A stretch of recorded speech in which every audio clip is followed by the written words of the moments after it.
My wife declared, "Darling, I'm off on a girls' trip. Take this opportunity to reflect on your mistakes." Thus, I remember to reflect on your mistakes while I'm away. Vanessa's farewell lingered in the atmosphere as she rolled her suitcase toward the awaiting taxi. I nodded, the all-too-familiar burden of disappointment resting heavily upon me.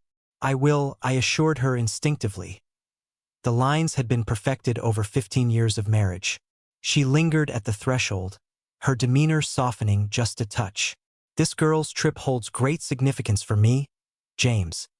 Take this moment to delve deep into your thoughts. A transformation is necessary." I stood at the threshold, observing as the taxi vanished from sight. Turning the corner, the house enveloped itself in silence.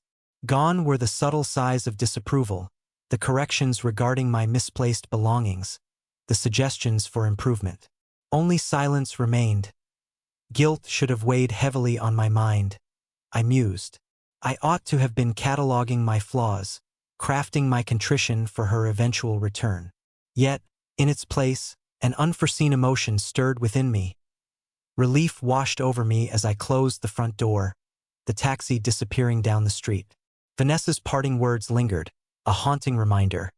"Don't forget to reflect on your mistakes while I'm away." The morning sunlight poured into our carefully curated living room, casting a warm glow on every detail just as Vanessa liked it.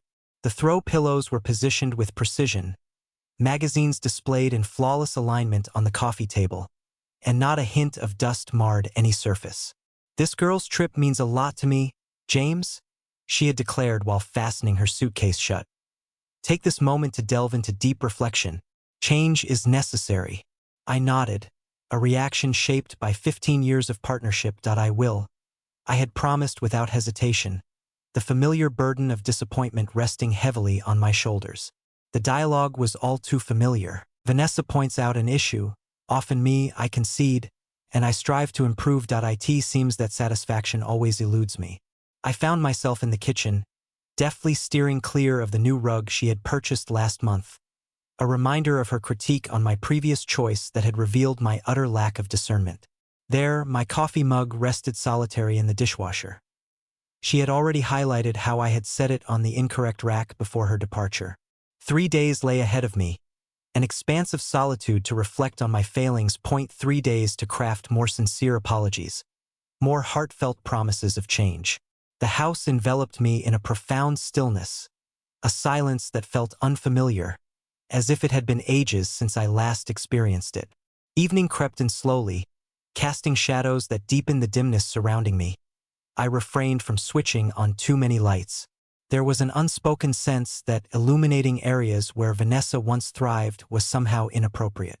I navigated the rooms as if I were a guest, taking care not to disrupt the stillness that lingered. The television stayed dark. Vanessa held the remote firmly, dismissing my tastes as trivial. I found myself in the leather armchair nestled in the corner of the living room, the one she had begrudgingly permitted me to keep during the redecoration, though she had positioned it where it was least noticeable. My fingertips glided over the weathered armrests. A thought crossed my mind. I ought to be compiling that list of missteps. I ought to be contemplating how to improve before her return. As the darkness enveloped the world around me, an unusual sensation began to unfold within my body. The relentless tension in my shoulders had begun to dissipate. The knot that had long taken residence in my stomach was finally starting to unravel. I inhaled deeply, astonished that the breath flowed smoothly, unimpeded as it often was. I paused, anticipating the guilt that usually followed. A pang for not complying with her request right away. A sense of guilt lingered for the relief I experienced in her absence. Yet, this guilt felt remote, more an abstract notion than a deep-seated emotion. The silence that once weighed heavily now embraced a tranquil serenity, and no sighs of disapproval, no corrections about where I'd placed something, no suggestions for how I could improve, just silence, and the strange, unfamiliar sensation of my own thoughts uninterrupted. Later that night, I sat at the kitchen table with a notepad, resolute in my commitment. "Mistakes," I wrote at the top of the page, underlining it twice. I tapped my pen against the paper, pondering where to begin. Should I start with the way I loaded the dishwasher? or perhaps how I folded towels. There was also my embarrassing laugh, the one Vanessa had urged me to suppress at social gatherings. "Your problem, James," she had said countless times, "is that you just don't try hard enough to improve yourself." I penned a thought, yet felt the effort waning. The ink paused once more as a memory emerged. Last month's dinner with her colleagues was a meticulous affair. I dedicated hours to preparation, rehearsing safe conversation topics and donning the outfit she had chosen for me. "You almost caused a scene when you brought up baseball in front of Dr. Chun." She had chided me afterward. "I have expressed on numerous occasions that engaging in intellectual discourse is fitting for these gatherings." I was unaware that Dr. Chun had donned a Yankees cap upon his arrival. My intentions were merely to extend a friendly gesture. Another memory lingers, the birthday gift I had meticulously chosen over weeks. A vintage record player, a nod to her father's love for jazz. "If you had been paying attention," she remarked while unwrapping it, "you would know I've been wanting a spa package. This is merely something you desire." The following day, I donated it to Goodwill. The pen lingered, unmoving, poised above the blank page. In the stillness of the house, the steady ticking of a clock echoed softly. My breath flowed more freely than it had in years. A realization took shape, both hesitant and persistent. Perhaps the issue wasn't that I hadn't exerted enough effort. Perhaps I had been exerting myself too much, focusing on the wrong pursuits for misguided reasons. For the first time in 15 years, I set the notebook aside without cataloging my shortcomings. Instead, I reclined in my chair, deemed unsightly by Vanessa, yet always a source of comfort, and simply allowed myself to be, free from judgment and correction. Tomorrow, I resolved to turn my thoughts to something entirely different. I awoke abruptly, a fleeting sense of confusion washing over me. The bedroom glowed softly in the morning light, and an unfamiliar sensation lingered in the air. Upon waking, my body remained relaxed, unprepared for the day's demands. My jaw was at ease, and the usual knot in my stomach was strikingly missing. It took a moment for the realization to settle in. Vanessa was no longer here. I stretched out completely, my limbs reaching their full extent, a luxury I seldom indulged in when Vanessa was by my side, always mindful not to disrupt her, to encroach upon her space. The bed felt vast, devoid of her meticulously placed pillows and defined edges. In the bathroom, I stood directly in front of the sink to brush my teeth, a departure from my usual position to make space for Vanessa's array of creams and lotions. I took my time in the shower, allowing the water to reach a temperature that surpassed Vanessa's liking, steam enveloping the room in a manner that would have prompted a stern warning about moisture damage. As I descended the stairs, I approached the refrigerator, my gaze lingering on its carefully arranged contents. Vanessa's voice resonated within me. "You need to watch your cholesterol, James. At this stage in life, one must adjust their eating habits." Yet today, my body, this intriguingly relaxed and unburdened vessel, yearned for something unique. I reached for eggs, bacon, and cheese. Years ago, Vanessa had declared full-fat cheese off-limits, yet last week, I stumbled upon a small block tucked away behind the yogurt containers.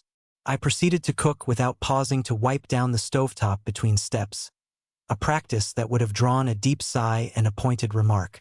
The aroma of bacon wafted through the kitchen, rich, savory, and undeniably forbidden. A flicker of guilt washed over me, swiftly accompanied by an unexpected epiphany. Here I was, a 62-year-old man, grappling with remorse for the simple act of cooking bacon in my own abode. Seated at the kitchen table in my bathrobe, yet another breach of Vanessa's expectations for appropriate dining attire. I took my time, relishing each morsel without the usual critiques of my chewing or admonitions regarding sodium levels. Later that morning, I found myself in Vanessa's study, a space I seldom entered without a clear invitation.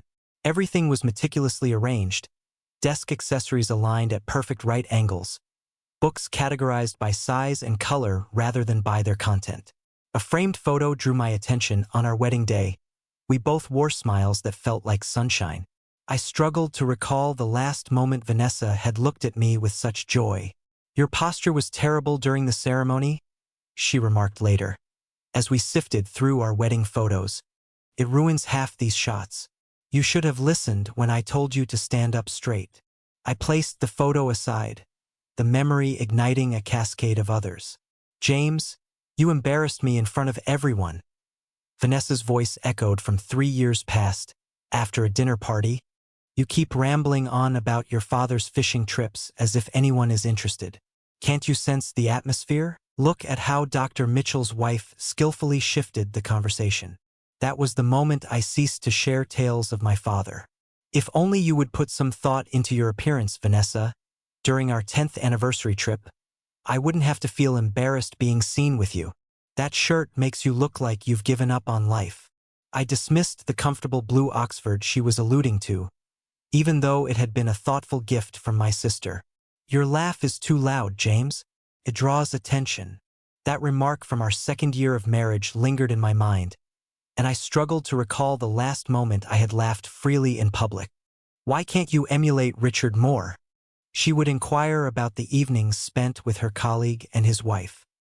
He knows how to engage intellectually. You just sit there like a lump. I drifted toward the bookshelves, where a small wooden carving lay hidden behind the reference books. A loon, crafted by my father before he passed away. Vanessa had deemed it tacky when I showcased it on our mantel. The atmosphere in the room shifted, becoming suffocating. I approached Vanessa's desk, where her planner was spread open before me. Each day's notes were inscribed in her meticulous handwriting, filled with reminders concerning me. Call James about the dry cleaning, nudge him about his cholesterol test, verify if he had scheduled his dentist appointment. I felt like a task to be organized, a project that consistently fell short of expectations.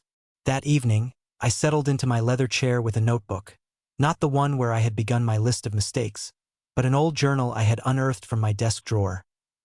Vanessa had dissuaded me from journaling, claiming I was overanalyzing when I expressed my desire to embark on the practice years prior.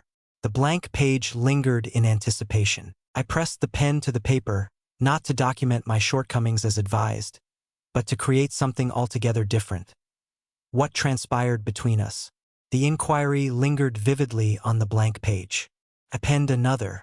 When did I transform into a person who craved incessant adjustments? I reflected on my existence prior to Vanessa, recalling colleagues who appreciated my contributions, friends who relished my presence without the need for feedback, and family gatherings where my tales were greeted with joy and engagement instead of discomfort. I had not always existed as this lesser version of myself. I once held opinions, preferences, and even engaged in disagreements that did not leave me feeling ashamed or inadequate. What if, I pondered slowly, each letter crafted with intention? The issue lies not within me. This notion felt both rebellious and freeing. My hand quivered ever so slightly as I pressed on. What if no transformation could ever suffice? I gazed at the words, bracing for the usual tide of guilt to engulf me. Yet, in its stead, a different sensation emerged, an unexpected clarity that had eluded me for years. This was not merely a matter of misplacing dishes or selecting an ill-fitting shirt. It was a deeper, more pervasive message echoed in countless variations. You are not enough. You will never be enough. I closed the journal, a paradox of emotions swirling within me, lighter yet burdened.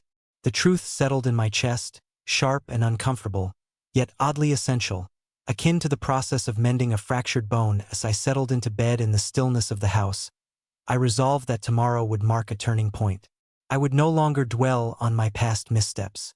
Instead, I would scrutinize our marriage with the same discerning gaze that Vanessa had often directed at me. The very notion sent a shiver down my spine that in place of my usual restlessness, I found myself enveloped in a deep, restorative sleep, more profound than I had experienced in years. As the dawn broke on the second morning of Vanessa's absence, I awoke with a renewed sense of purpose that had long eluded me. The familiar haze of anxiety that often shrouded my thoughts had dissipated, giving way to a clarity that felt strikingly unfamiliar. My journal entry from the previous night lay on the nightstand, a silent witness to my turmoil. What if the problem isn't me? This question had shifted from a rebellious notion to a credible theory in the span of a night. As I showered, I moved with purpose, mentally structuring my strategy. This was not a matter of emotional response. Vanessa had consistently regarded my feelings as excessively sensitive or theatrical. No, today called for something she had always valued. A methodical examination. I in the kitchen, I brewed coffee, strong, just as I liked it, in contrast to the weak blend Vanessa deemed sophisticated. I shifted a pile of her decorative cookbooks to make room at the table, an act I would have never considered in her presence. From my office, I collected my tools. A legal pad, colored pens, and my old day planner from the depths of the bottom drawer. Essential instruments for excavation, for revealing patterns long obscured beneath the layers of daily compromises. I had not intended to reclaim the spaces within my home, yet I found myself doing so instinctively. I settled into chairs that were typically reserved for display, placed my coffee mug directly on the table without a coaster, and allowed the throw pillows to rest in a state of delightful disarray. The atmosphere shifted. It transformed from a sterile museum, where touching the exhibits felt forbidden, to a genuine abode, a space where life unfolded. Here, I scattered my materials across the kitchen table and inscribed at the top of the legal pad, relationship pattern analysis, followed by the objective. Determine if criticism is constructive or controlling. After a decade and a half, I found myself not in the pursuit of self-improvement, but rather in the quest to comprehend the journey we had shared. I embarked on this exploration with precision, constructing a timeline that traced the arc of our connection. From our initial meeting through the blossoming of romance to the promise of engagement and into the early days of our marriage. The moment of change was not readily apparent, which caught me off guard. I had anticipated a distinct line separating what was from what would be, yet the evolution unfolded slowly, nearly unnoticed. "You have potential," Vanessa remarked on our third date. As she straightened my tie before we stepped into the restaurant, I felt a sense of flattery at the time. After all, who wouldn't desire to be recognized for their potential? Yet, 6 months later, that shirt no longer serves you well. It's time to refresh your wardrobe. With a smile and a gentle kiss on the cheek, I felt a warmth in her desire to help me grow. It was our first year of marriage. "James, you interrupted Dr. Klein on 2 occasions this evening. Casts an impression of ignorance. The assistance is no longer wrapped in affection, yet it still masquerades as guidance to help me maneuver through her social circles with greater success."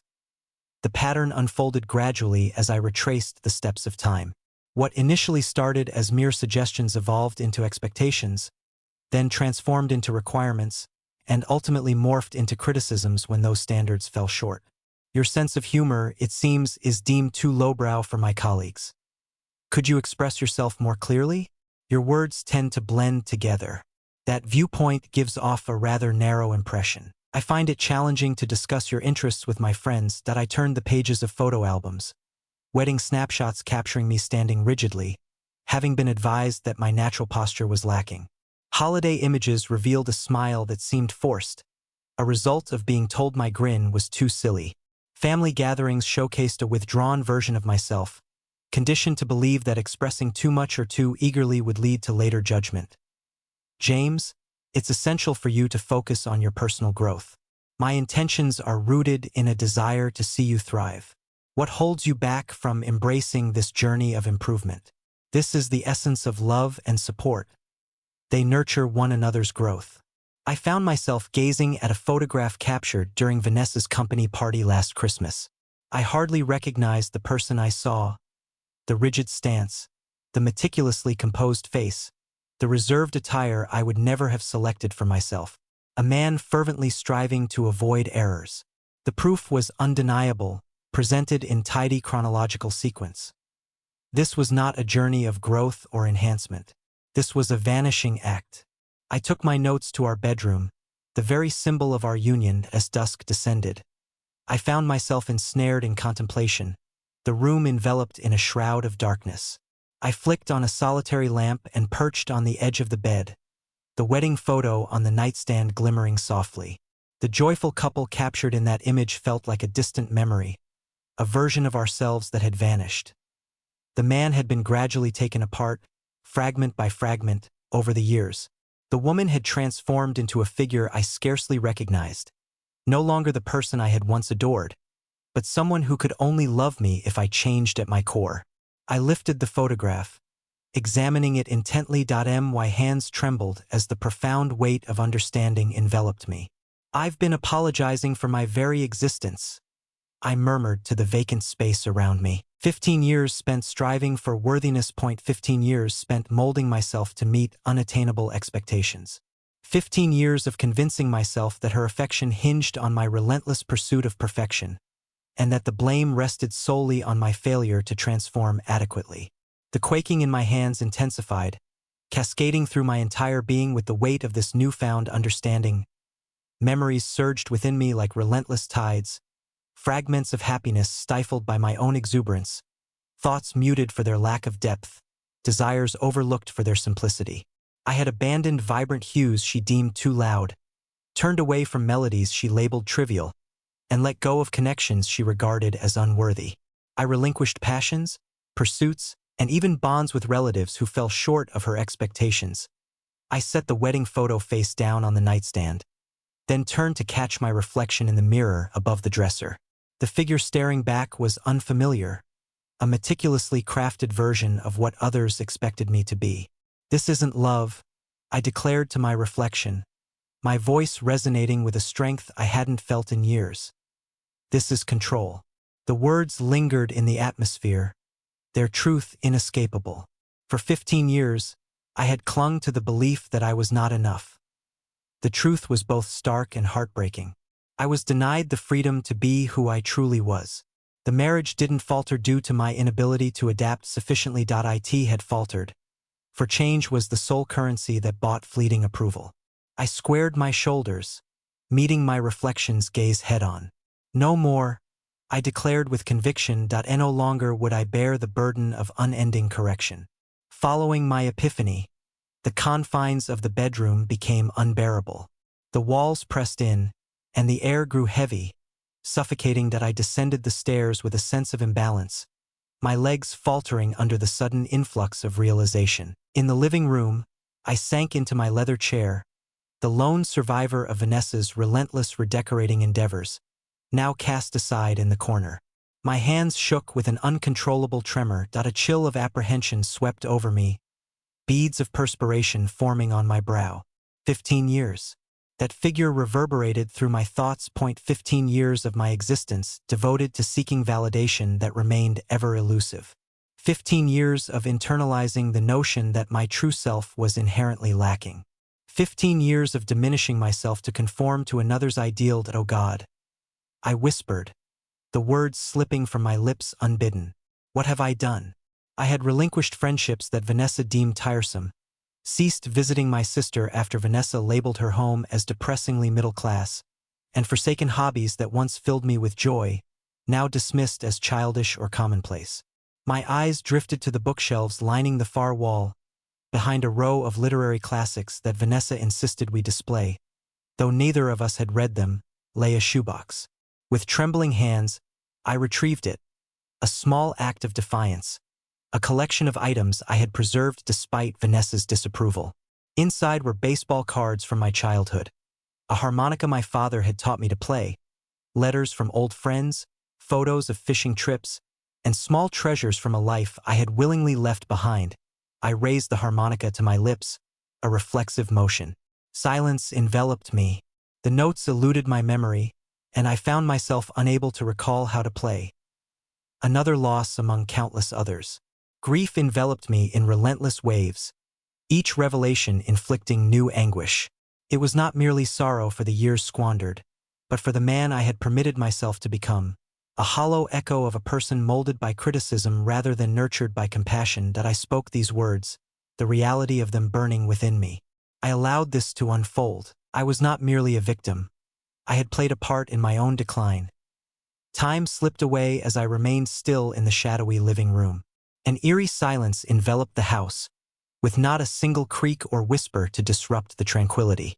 Outside, the clouds shrouded the moon and stars, plunging the world into an impenetrable darkness. The question lingered in my mind, a specter that refused to fade. Was it too late? At 62, after a decade and a half of deliberate obscurity, could I truly recall the essence of my being beneath the weight of constant correction and scrutiny? Who am I in the absence of her influence? I posed the question to the silence surrounding me. The air thickened with the weight of the unspoken answer. I had endured a relentless barrage of labels. Too loud, too emotional, too unsophisticated, too much, that I had become estranged from my true self. Much like a captive who has been molded by years of confinement, I found myself struggling to remember how to live freely. I approached the window, gazing at the faint outline of my reflection in the glass. An elderly figure gazes back, shoulders perpetually hunched from a lifetime of striving to seem diminutive, less obtrusive, eyes trained to avert rather than confront disapproving stares. Is there anything left to reclaim? I murmured to my reflection.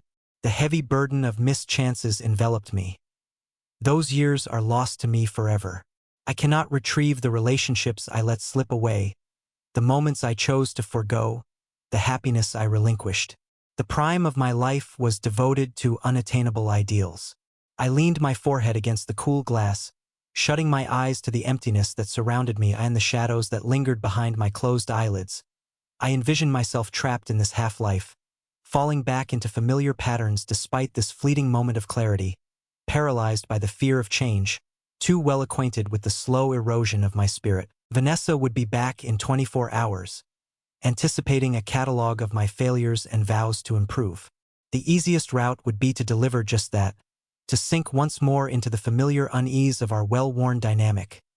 The notion twisted in my gut, a wave of disgust washing over me. "I can't," I murmured, my voice scarcely rising above a whisper.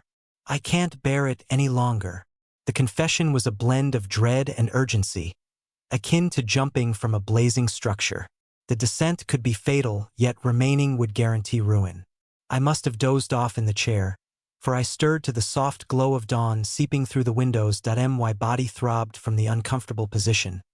Yet a transformation had taken place in those hours of oblivion. The sorrow lingered, but with it, a new presence had surfaced. A subtle, hesitant determination. I stood up with stiffness and made my way to the kitchen, preparing coffee with careful, intentional movements. Every small action, selecting the mug I favored over the ones Vanessa insisted on, utilizing the coffee beans I had tucked away at the back of the pantry, felt like delicate acts of reclamation. As the coffee brewed, I lingered at the kitchen window, observing the sunrise.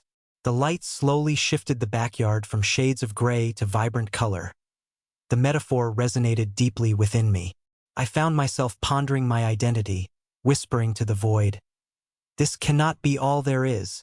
With a defiant spirit, I carried my coffee to the back porch, a subtle act of rebellion, for Vanessa deemed outdoor furniture to be rather ordinary. The cool morning air brushed against my face, the tranquility interrupted solely by the sweet notes of birdsong. I inhaled deeply, savoring the sensation of my lungs expanding, a feeling I hadn't experienced in what felt like an eternity. The way ahead remained shrouded in uncertainty. How does one reconstruct a self that has been methodically deconstructed? Where does one even start? Yet, the very act of questioning signifies advancement.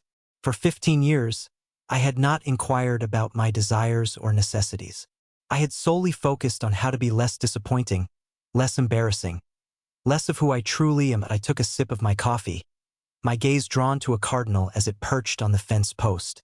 Its striking red plumage shimmered in the morning light, unapologetically vibrant. I found myself pondering the moment I had ceased to notice such simple beauty, when I had begun to view the world through Vanessa's critical perspective instead of my own sense of wonder. "One step," I murmured to the cardinal, which tilted its head as if it were attuned to my words, "just one step at a time."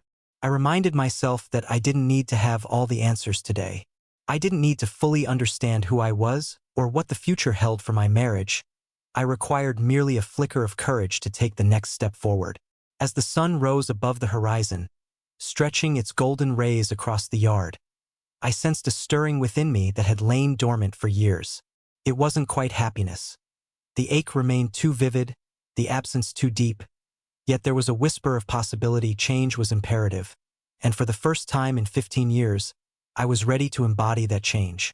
The third morning without Vanessa arrived with a sense of determination. I settled at my desk in the modest home office, a corner Vanessa had mostly overlooked since it didn't align with her social gatherings, and powered on my computer. The screen's glow cast a light on my resolute face as I entered the phrase "unhappy marriage options" into the search bar. The flood of results was daunting. marriage counseling, separation, divorce, individual therapy. I crafted a document named Next Steps and commenced a systematic note-taking process, arranging information with a clarity that caught me off guard. This was not an emotional response. It was a matter of practical problem-solving. I delved into divorce laws in our state, uncovering details about equitable distribution, alimony considerations for long-term marriages, and the usual timeline for proceedings. The intricate details offered a structure that managed to temper the emotional weight of my thoughts. After 2 hours of concentrated research, I leaned back and reflected on my notes. The idea of marriage counseling felt futile. The core problem lay not in communication, but in the struggle for control. While individual therapy could aid in my reconstruction, it would not resolve the pressing circumstances at hand. Separation seemed merely a way to delay the unavoidable. That brought me to divorce. The term had shed its former stigma, a relic of my youth. At 62, I found myself surrounded by friends who had embarked on new beginnings after decades of marriage, discovering unforeseen joy in their later years. I extended my hand toward the phone, paused in contemplation, and then withdrew. This was not a choice to be made on a whim, nor one I should face in solitude. I required the insight of a professional, someone capable of evaluating the circumstances with clarity and detachment. As I opened a new browser tab, I began my search for divorce attorneys in our vicinity. I carefully filtered the results to highlight those with expertise in long-term marriages, ultimately compiling a list of 3 who provided complimentary initial consultations. Their websites portrayed dignified professionals, dedicated to facilitating amicable dissolutions rather than engaging in contentious battles. This was not a quest for revenge. It was a journey to restore dignity. I lifted the phone and pressed the first number on my list. The law office of Patricia Hennings resided on the 2nd floor of a charmingly converted Victorian home in the heart of downtown. The waiting room boasted plush leather chairs and elegant artwork, a far cry from the intimidating, predatory visuals I had half anticipated from a divorce attorney. When the receptionist summoned me, I rose with an unexpected calmness. Given the weight of the decision I was about to make, Patricia Hennings appeared to be in her 50s, her silver-streaked hair framing a face marked by wisdom, while reading glasses rested atop her head. She extended a firm handshake as she welcomed me. "Mr. Mitchell, please take a seat and share what brings you here today." I took my seat in the chair opposite her desk, my hands clasped tightly to quell the tremors. After 15 years of marriage, I began, my voice softer than I had hoped. "I've come to recognize that the relationship is unhealthy." "Could you elaborate on what you mean by unhealthy?" she inquired, her tone a blend of professionalism and warmth. I proceeded to explain, striving for objectivity, the relentless criticism, the methodical erosion of my self-esteem, the ongoing narrative that I was inherently lacking.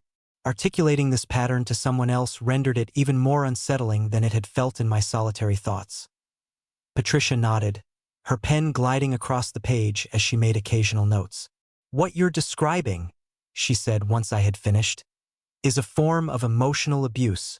It's surprisingly common in marriages, where one partner systematically controls and diminishes the other.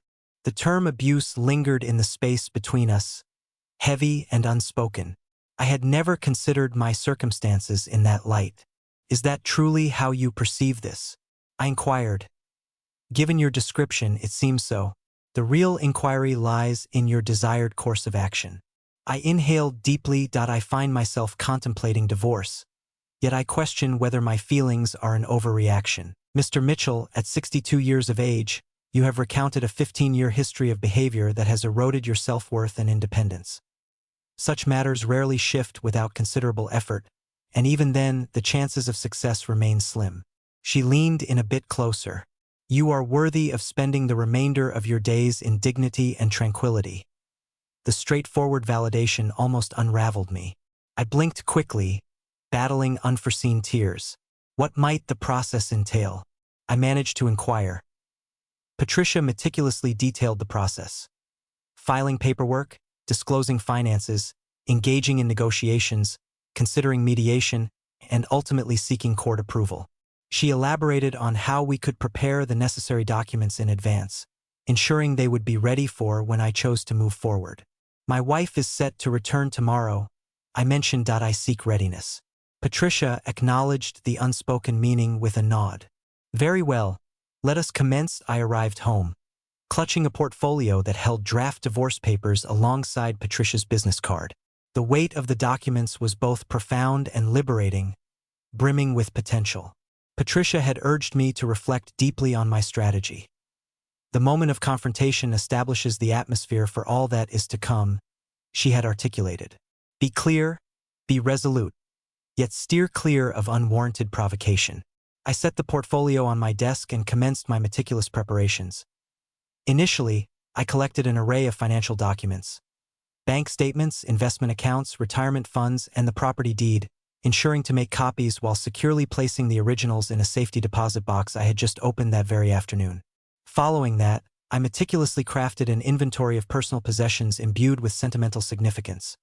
Photographs from the days before our marriage, my father's watch, beloved books, and other items that were undeniably mine, which I would firmly insist on retaining. In the guest room closet, I stumbled upon my old suitcase and filled it with enough clothing for a week, along with essential toiletries and medications. Not that I had planned to depart, for this was my home as well, but rather because I felt the need to brace myself for any eventuality. I navigated through the house with increasing assurance, shedding the sense of being an outsider in my own domain. In the kitchen, I crafted a modest dinner and savored it at the table, unhurried and unconcerned about the remnants left behind. The evening settled in with a soothing sense of resolution, a stark contrast to the anxiety I had anticipated. Nestled in my leather chair, I pored over Patricia's notes detailing what to expect during the initial confrontation. I imagined Vanessa navigating through her familiar emotional landscape: shock, anger, bargaining, and perhaps an unexpected surge of affection. Patricia had cautioned me to maintain my composure throughout this ordeal. Remember, she had said, you're not seeking permission to divorce, you're simply conveying your decision. I set the divorce papers on the coffee table, ensuring they would be in plain sight when Vanessa returned the following day. Their presence, authoritative, irrefutable, tangible, fortified my determination. This transcended mere emotional insight. It was a call to decisive action. For 15 years, I had been urged to reflect on my missteps. In that moment, I realized the grave error I had made in permitting another to dictate my value. It was a misstep I could finally start to amend. Tomorrow, Vanessa would come back, anticipating my contrition and assurances of transformation. Instead, she would encounter a transformed individual. On the morning of Vanessa's return, I rose before the first light. My sleep had been restless, my thoughts spiraling through various possibilities, practicing replies to anticipated ploys. Patricia's words resonated in my mind. Remain composed, speak plainly, avoid justifying or defending your choices. I took my time in the shower, dressing with intention, selecting attire that brought me comfort rather than seeking Vanessa's approval. A once beloved blue Oxford shirt now lay forgotten, its charm dulled by Vanessa's remark that it rendered me provincial. I opted for comfortable jeans, a stark contrast to the pressed slacks she favored. The divorce papers lingered on the coffee table, a silent testament to the night before's decisions. I adjusted them gently, placing them on the side table, where they remained in view yet avoided any direct challenge. This arrangement held meaning, as did every other detail of this day. In the kitchen, I prepared coffee and toast, though my stomach twisted in knots, leaving little room for appetite. The clock ticked steadily toward noon, the moment Vanessa's taxi was set to arrive. Each minute dragged on, a slow torment. I moved deliberately through the house, no longer cleaning for her approval as I once did, but merely existing in the space, reaffirming that this was my home as well. In the living room, I shifted my leather chair, drawing it from its neglected corner to a more prominent spot. Another small act of reclamation. At 11:45, I stationed myself in the entryway, standing tall with shoulders back, instead of my usual defensive stance. Through the front window, the street lay bare, a canvas awaiting the brush of fate. Anticipation coursed through me, my palms slick with the sheen of nerves, my heart a relentless drum against my ribs.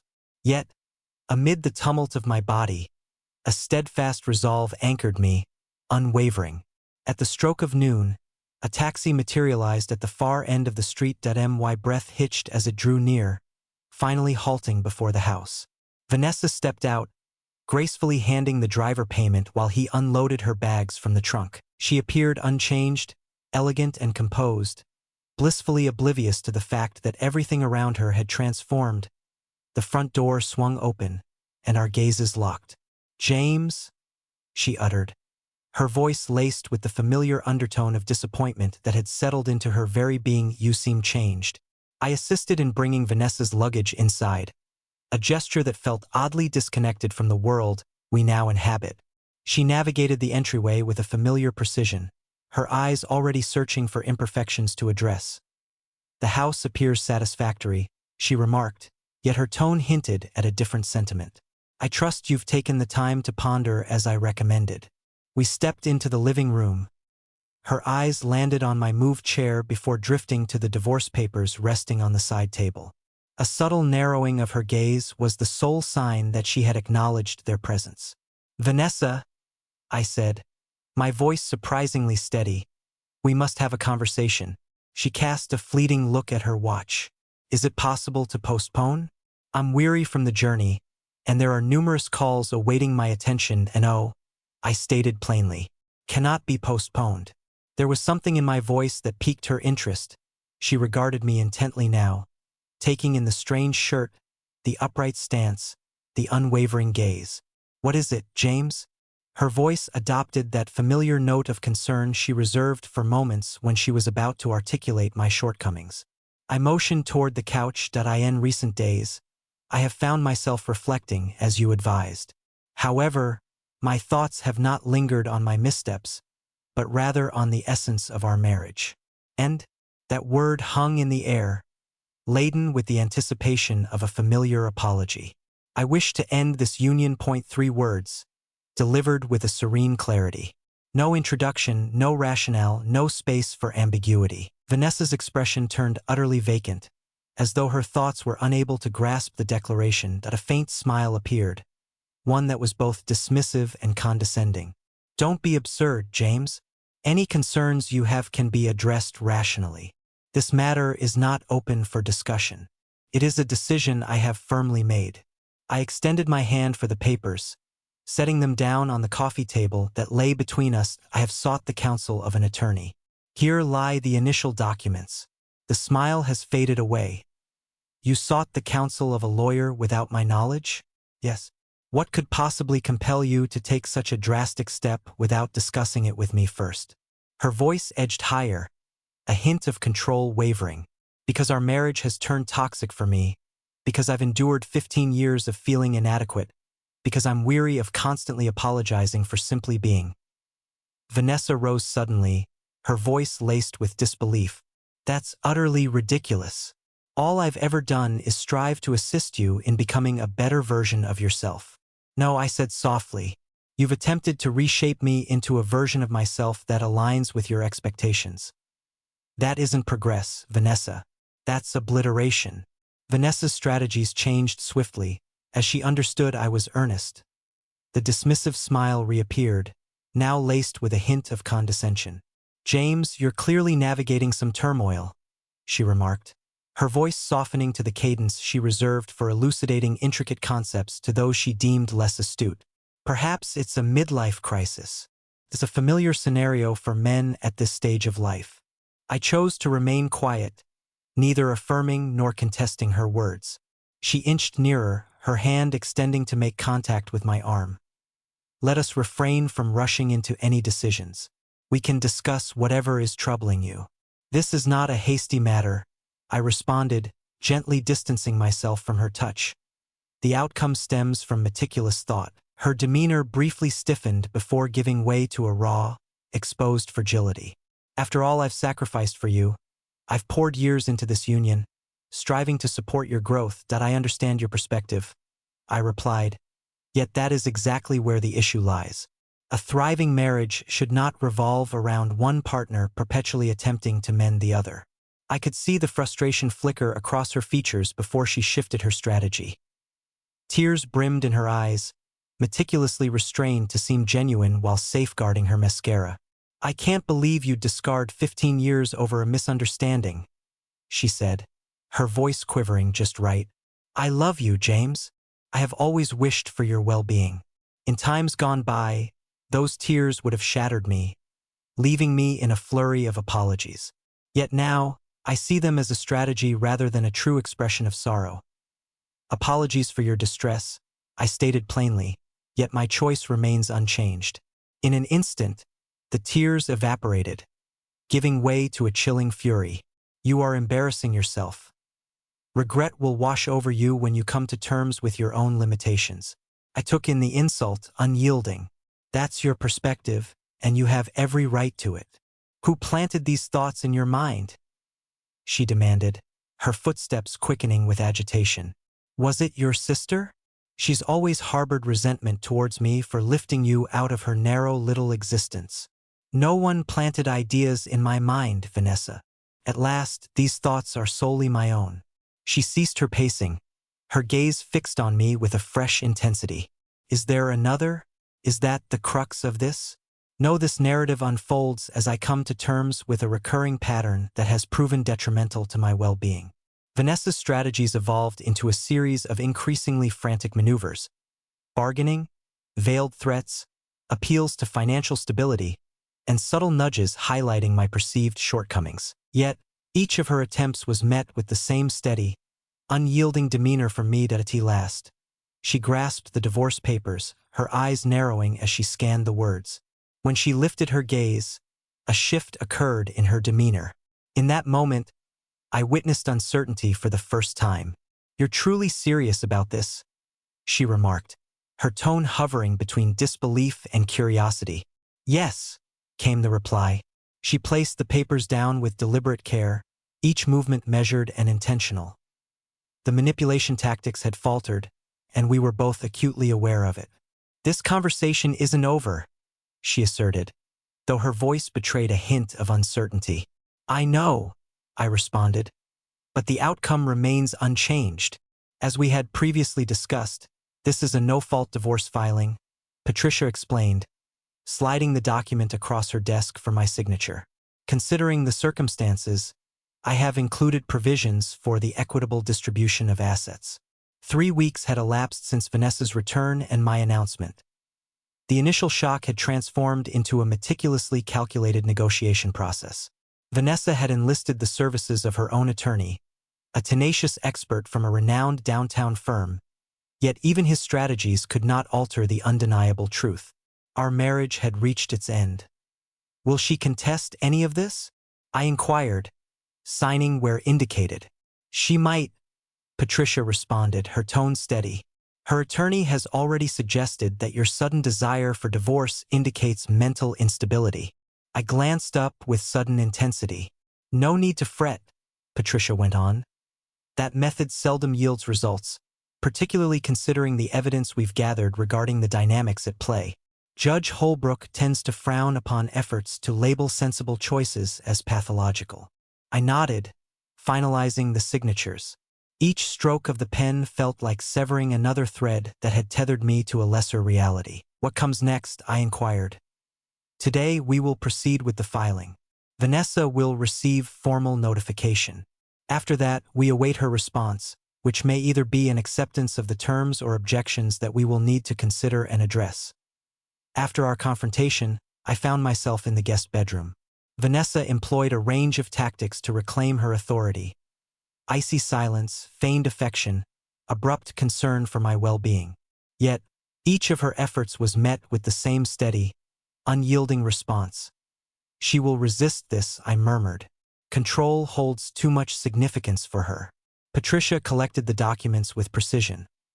Initially, many resist the truth, yet reality inevitably makes its presence known.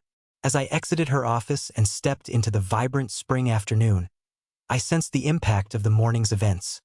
Not as a burden, but as a sign of meaningful advancement. The wheels of justice were now turning, transforming emotional choices into concrete outcomes. I was no longer merely contemplating freedom. I was in the throes of crafting it. That box goes into storage, I instructed the moving company worker, gesturing toward Vanessa's meticulously labeled container of holiday decorations. These come with me.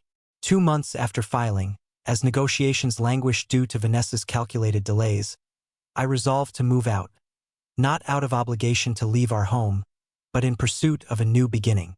I discovered a quaint apartment in a beautifully restored historic building downtown, conveniently located near the park, the library, and a coffee shop, where I was simply myself, unrecognized as Vanessa's husband. The rent was fair, the space unpretentious, yet brimming with charm.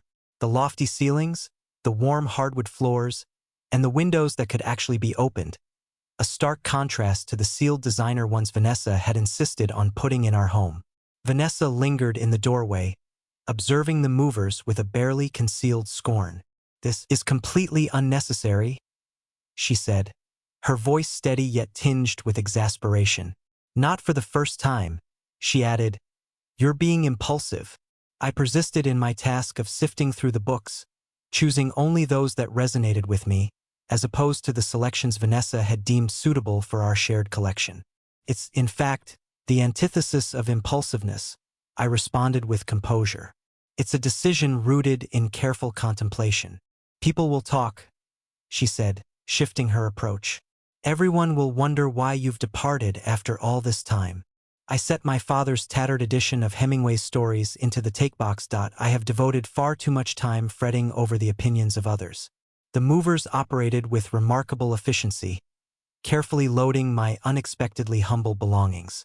It dawned on me during the inventory that scarcely anything in our home genuinely represented who I am. Vanessa had chosen most items to convey a particular image, aligning with her vision of suitable status symbols.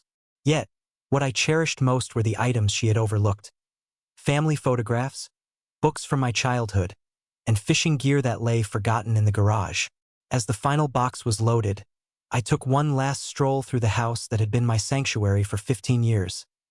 Every room was steeped in memories, some tinged with sorrow, yet not all were burdensome. There existed fleeting instances of true connection, though such moments had become scarce. Vanessa lingered by the entrance, anticipation hanging in the air. For a fleeting instant, her meticulously crafted exterior faltered, exposing a hint of vulnerability. "This doesn't have to be permanent," she murmured. I met her gaze steadily, devoid of anger or blame. "It already is." I stepped outside into the warm embrace of a summer evening, closing the door softly behind me. 6 months later, I found myself on the quaint balcony of my apartment, a coffee mug cradled in my hands, observing the autumn leaves as they danced across the park, gliding effortlessly across the street. The divorce had reached its conclusion 3 weeks prior, marked by an unexpected calmness in its final moments. Vanessa had come to terms with the reality of the situation, skillfully negotiating a settlement that enabled her to uphold her facade, retain the house, and secure the majority of the assets, a narrative crafted to safeguard her dignity.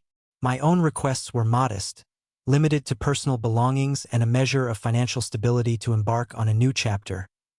Freedom held greater value than mere furniture. My apartment had slowly evolved from a bare, transitional space into a genuine home. One wall was adorned with bookshelves, brimming with volumes I had truly read and cherished, rather than merely showcased for appearances. My father's loom carving held a place of honor on the mantel. In the corner by the window, a comfortable, slightly worn leather chair, an unexpected treasure from a thrift store, invited me to lose myself in a book. After years of silence, I had rekindled my relationship with my sister, rediscovered the joy of weekend fishing, and joined a book club at the library, where my thoughts were welcomed with curiosity instead of critique. As my phone chimed with a text message, the volunteer coordinator at the community center confirmed my schedule for tomorrow's adult literacy program. It had been 2 months since I began volunteering, and in that time, I uncovered a talent for guiding older adults through the intricacies of technology. My patience, it seemed, was more of a strength than a hindrance. I took a sip of my coffee, relishing its rich flavor and the delightful realization that my choice stemmed from personal preference rather than external validation. At 63, I had anticipated a sense of loss in beginning anew. Yet, with each passing day, I unearthed small revelations about myself that had long been obscured by years of judgment. Not every day unfolded with ease. There were instances of uncertainty, of pondering the roads not taken. Yet even the challenging days belonged to me in their entirety. From my balcony, I observed the ebb and flow of life in the park. Couples entwined, families gathered, and solitary souls like me, each navigating their unique journeys, each carrying their own narratives. My story was still unfolding, not shaped by another's red pen, but crafted by my own deliberate hand. For the first time in 15 years, I felt a true sense of anticipation for what lay ahead. Exactly 1 year after the divorce was finalized, I found myself on my balcony, observing the autumn leaves dance across the park. The morning air was tinged with the scent of wood smoke and the whisper of winter's approach, yet I found solace in my well-worn cardigan, the very one Vanessa had once dismissed as embarrassingly shabby, which I had rescued from the depths of a forgotten closet. At 64, I realized that life could unfold anew, not through grand gestures, but with a serene grace. The past year had been a journey of slow reclamation, rediscovering interests long set aside, rekindling friendships left to fade, and embracing parts of myself that had been silenced. Like a garden long untended, some things had perished beyond hope, while others lay in wait, biding their time for the right moment to blossom anew. The lessons I had gleaned were neither straightforward nor easy to express. That love requiring incessant adjustments is not love in its truest form, that the value of peace can surpass the need to maintain a relationship that stifles your spirit, and that it is never too late to assert your right to be your authentic self. I had also come to understand that choosing to walk away is not an act of defeat. At times, it stands as the bravest choice one can make. There exists a significant distinction between surrendering and understanding when something is inherently detrimental. The most challenging lesson was coming to terms with my own part in the interplay. I had permitted it. Year after year, I relinquished fragments of my being, convinced that this was the essence of relationships. Yet, the reality was far more intricate. Healthy connections broaden our essence. They do not diminish us. At times, I find myself still offering apologies without cause or questioning my own perceptions. The patterns forged over 15 years do not dissolve in an instant, yet I now perceive these instances for what they truly represent. Echoes, rather than the essence of reality. What advice would I offer to another ensnared in such a cycle? That dignity holds significance. You are worthy of love for your true self, not for the version others desire you to embody. Relationships ought to enhance your existence, rather than detract from it. Above all, remember that it is never too late to prioritize your own needs and desires. The future unfolds before me, a tapestry woven with uncertainty yet undeniably my own. It is not flawless, nor devoid of obstacles, but it is a life crafted by my own design. In this realization, I have discovered a tranquility I never imagined could exist.